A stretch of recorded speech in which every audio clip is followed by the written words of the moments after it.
Karimnagar corporation మాకు అప్పచెప్పండి. Karimnagar corporation మొత్తం 24 గంటల నీటి సరఫరా ఇప్పించే బాధ్యత ఇలా మేము తీసుకుంటాం. ఇలా కరీంనగర్ కార్పొరేషన్ భారతీయ జనతా పార్టీ అప్పచెప్పండి. వాళ్ళ స్మార్ట్ సిటీ విషయంలో ఏ విధంగా అభివృద్ధి చేస్తామో కేంద్ర నిధులతో ఇంకా అభివృద్ధి చేస్తాం.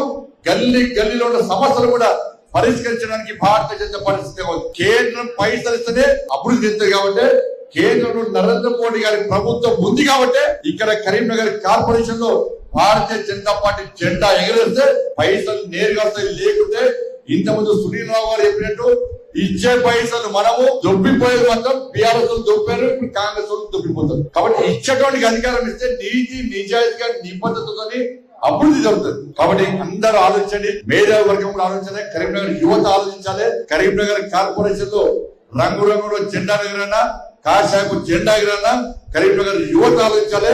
ఎట్టి బస్సు ఎప్పుడు ఎన్నికలు వచ్చినా కూడా ఇక్కడ గెలిచేది భారతీయ జనతా పార్టీ. నేను అహంకారంతో చెప్తలేను, ఆత్మ విశ్వాసంతో చెప్తున్నాను.